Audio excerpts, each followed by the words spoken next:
morning. I'm Reverend Neil Lachlan MacDonald, minister of Lochbroom and Coigach Free Church. Soft words sung in a lullaby will put a babe to sleep. Excited words will stir a mob to violence. Eloquent words will send armies marching to the face of death. Encouraging words will fan to flame the genius of a Rembrandt or a Lincoln. Powerful words will mould the public mind as the sculptor moulds his clay. Words, spoken or written, are a dynamic force. Words are the swords we use in our battle for success and happiness. How others react toward us depends, in a large measure, upon the words we speak to them. Life is a great whispering gallery that sends back echoes of the words we send out. Our words live beyond us. They go marching through the years in the lives of all those with whom we come in contact. A powerful quote from Wilfred Peterson. What we say and how we say it makes a difference. Taking control of our conversation, the words that we use, is so important. The Bible's clear on this. James chapter 1, the brother of Jesus, says, "If anyone considers himself religious, and yet does not keep a tight rein on his tongue, he deceives himself, and his religion is worthless."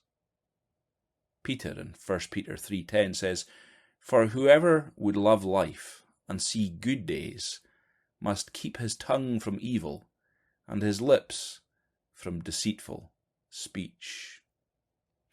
The Bible contends that our conversation reveals our heart. What we say reveals who we are. It's in this context that Paul gives instruction in his letter to the Colossians, where he says, "Let your conversation be always full of grace, seasoned with salt, so that you may know how to answer everyone." Paul's words are abundantly clear. We are to be a people who reach out, who minister to, and who encourage others, primarily through our words. But words have great power, both positively and negatively. I'd like to just look at that for a couple of minutes with you this morning, considering the difference our words can make. Words can diffuse a conflict or escalate it. Words can destroy. Words can bring healing. And how we can learn to speak with grace. Words make a difference. Think about your own life and your own experience and the words that you have heard, the words that you have received as they have been spoken to you. The person who told you you were ugly or stupid. The one who told you that you were incompetent and that you would never be able to achieve anything in life. The person who told you that you had no talent. Or the person who told you that you had great talent. The person who told you that you're a person of character. The person who affirmed you with words of love and said, "I love you," or I'm proud of you. Words are powerful and they leave a lasting impact. Words can also diffuse a conflict or escalate it. Proverbs 15:1 reminds us that a gentle answer turns away wrath, but a harsh word stirs up anger. Every married person knows what it's like to say the wrong thing at the wrong time.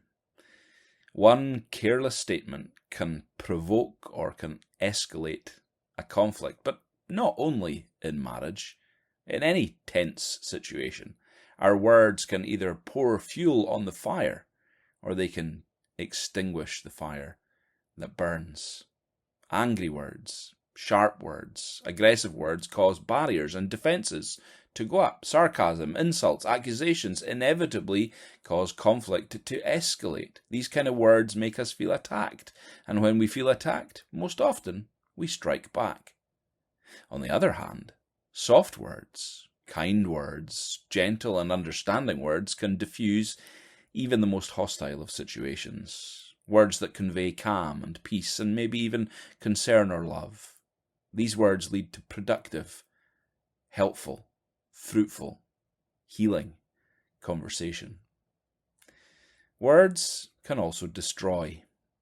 Proverbs 11:9 reminds us that with his mouth the godless destroys his neighbour, but through knowledge the righteous escape. I wonder how many people have had their reputation tarnished or ruined by a lie. I wonder how many marriages have been put at risk by false accusations or innuendo. I wonder how many spirits have been crushed by a mean comment. I wonder how many people have stopped working hard because somebody failed to encourage.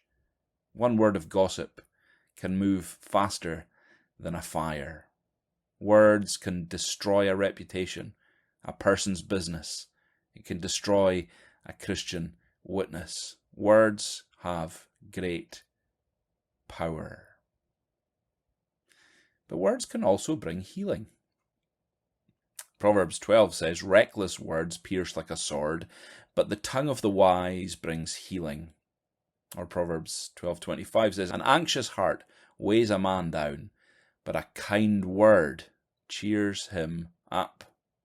We've all had things said to us in life that have built us up, that have encouraged us, that have bolstered our confidence. But by the same token, I'm sure we've all had things said to us that have cut us down, things that we will remember.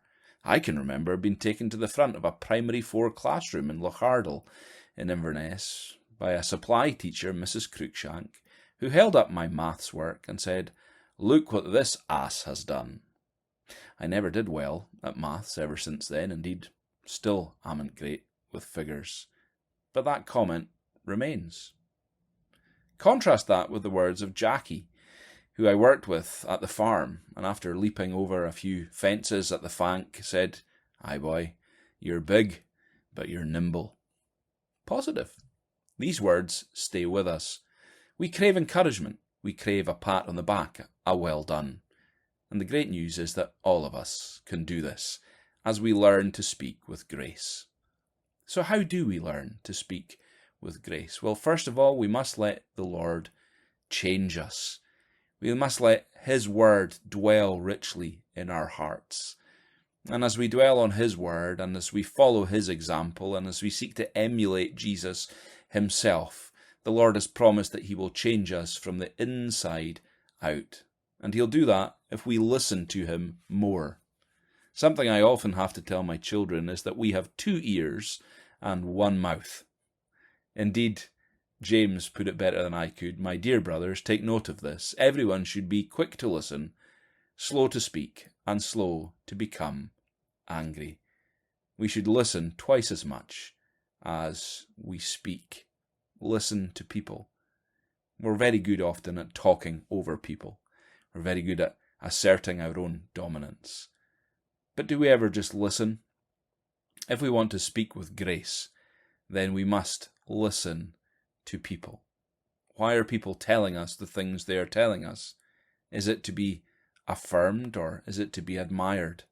Are they seeking guidance? Are they looking for wisdom? If we take time to listen, we will learn from others. We'll understand. We'll see and identify another's pain. We'll be less likely to overreact or jump to conclusions. We'll grow.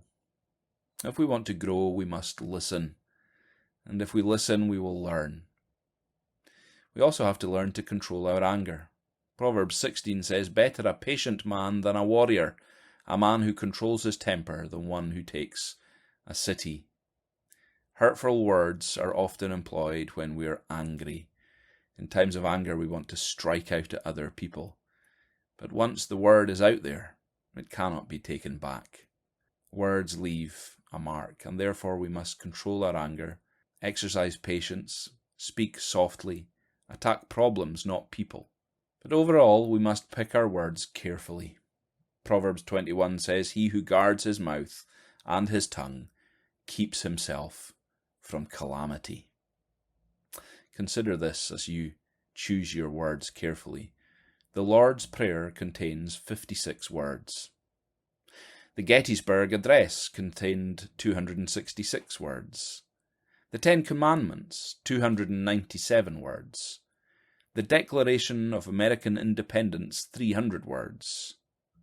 The EU regulations on cabbage, 26,911 words. It's not about how long we talk, it's what we say that is so important. It's time for us to consider the words that we use and the impact that they have.